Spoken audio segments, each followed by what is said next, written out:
quotas. It's a fairly simple concept. Basically, a user administrator on a multi-user operating system can provide a mechanism to enforce a quota on users for a certain amount of disk space. And the key idea here is that if the soft limit has been breached by a user, then it'll actually trigger a warning, and if they continue to ignore that warning, eventually they'll be locked out of the system until they correct it, the administrator. And of course, the hard limit, which is the total disk space or whatever, can never be breached. Next, we talk about file system backups, something that we all have had to use, whether we've realized it or not. Backups are created for two primary reasons: for recovering from disaster and recovering from stupidity. And the stupidity example is something I'm sure we've all seen before. Like, you have a bunch of useless files, you throw it away, and then you throw something else away, and you're like, oh no, that actually was something I needed. That's my notes for the presentation. So what do? We have something we've created called the recycle bin that's now a part of everything, because this stupidity is so common that they made the recycle bin as the means to buffer against it. You can recover a file before it's permanently deleted and keep it for future use.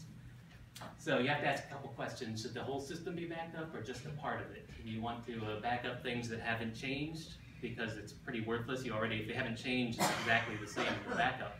There's really no point to back it up. Do you want to compress files? Because that might make some portions unreadable, but it will make the backup process much quicker. So there's these several things you need to consider. What I primarily want to focus on here is how do we actually make a backup? And for that, there's two strategies: the physical dump and the logical dump. And the physical dump is about as simple as it can be. You start at block 0 of the disk, go through outputting everything onto another disk, and eventually you get to the final block and you have an output disk with everything copied over. It's so simple you could probably make it 100% bug-free. The advantages of that are that it's very speedy and very simple. The logical dump now starts at one or more specified directories and recursively dumps all files and directories found there that have changed since the given date. So I have here from the textbook another example I'm going to walk through very quickly to show you how the algorithm works. It has 4 phases. The first phase, the squares are directories, the circles are files. In phase 1, we start at the root directory and recursively examine all entries going down. All the modified files have their inode, those are these numbers here, marked if they have changed since the last time they were backed up. In phase 2, we work back up again, unmarking all the directories, because in the phase 1, all the directories get marked by default. And my question then is, if we go through those 2 steps, would this picture actually look the way it does now, do you think? Or do you think it would look differently than it is now? If we go through, mark all the directories and the files that have been changed underneath, and then go back up and recursively unmark things above them. Anybody?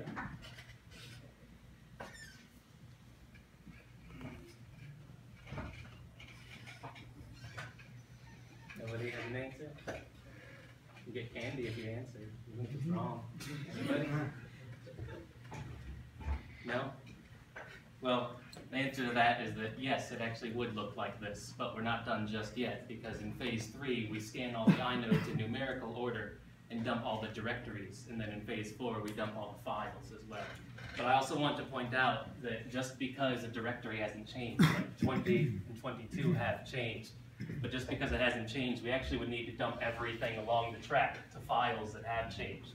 Because in recovering, if a directory was changed, that would completely ruin the process and you wouldn't be able to access the file. So you need to get the entire stream, even if they haven't been unchanged. So here, for example, 1, 5, 6, and 7 would be backed up, but since none of these files have changed, 11, 14, and 10 would not.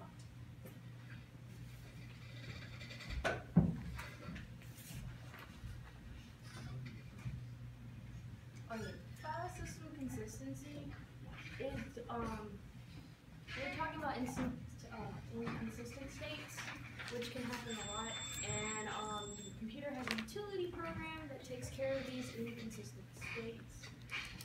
So when it's an inconsistent state, it crashes and modified blocks are written.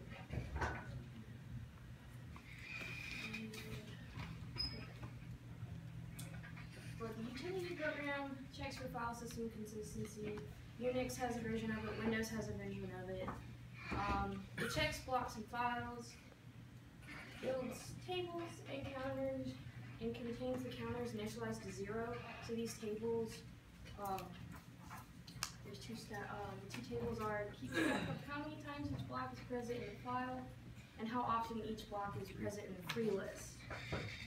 Or bitmap. Free list and bitmap go hand in hand.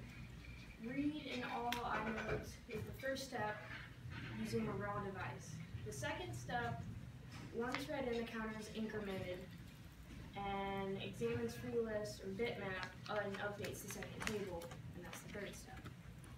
So it checks block directories used for efficiency reasons, if number of inodes larger than number of inodes on the disk, directory has been damaged. And here's 4 types of examples. The first one is consistent, and the other 3 have major problems with it. Can anyone point them out?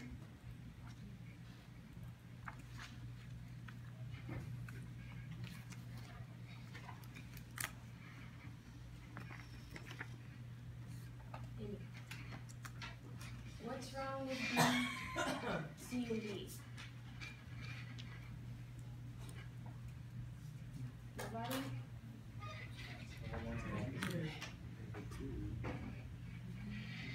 Don't be shy. Yeah, does the 2 make any difference there? Yeah. The 2's? Yeah.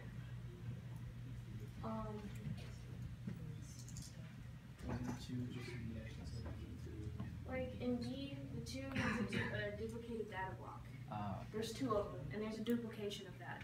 You really only need 1s and 0s. But in block, is it B, there's actually a missing block. And then C, since there's a 2 here, that means it's a duplicated block in the free list, and you don't want that either. So, 4 cases. Of course, A is consistent. And B, so we have a missing block. It's a result of a crash error, and the faster the disk wastes space. And the solution, the checker adds them to the free list. That's the solution. So B, results. D is a typo. Okay, C, a duplicated block in the free list. That's when we had the 2 in the free list, and it occurs with a free list, but never with a bitmap. So the solution to this is just rebuild your free list. When we have a duplicated data block, which means there's a 2 in the block table, so 1 is removed and 1 is put on the free list. The same block is both in the free list and is in use in the free list at the same time, or both removed. It's duplicated on the free list, and we don't want that. So the solution is the file checker allocates free block where the duplicated block is copied inserted into one of the files, except an error is reported to the user to inspect the image. Directory system, it checks directory system for the second check, and it has similar tables and counters as the first check for the blocks and files. But it starts another directory, and due to hard links, it file may appear in 2 or more directories. Symbolic links really don't count in this. So, once done checking, compares their numbers with link counts, which is started in inodes themselves. Counts start at 1 when a file is created and incremented each time a hard link is made. Consistent file system, both counts will agree. 2 errors. First error, link count and inode can be too high or too low. If it's too high, it's not serious, but it wastes space on the disk with files that are not in the directory. Fix by setting link count and inode to correct value. When it's too low, the potential is catastrophic. The solution for that is force link count and inode actual value of to actual value of directory. And file system performance. This is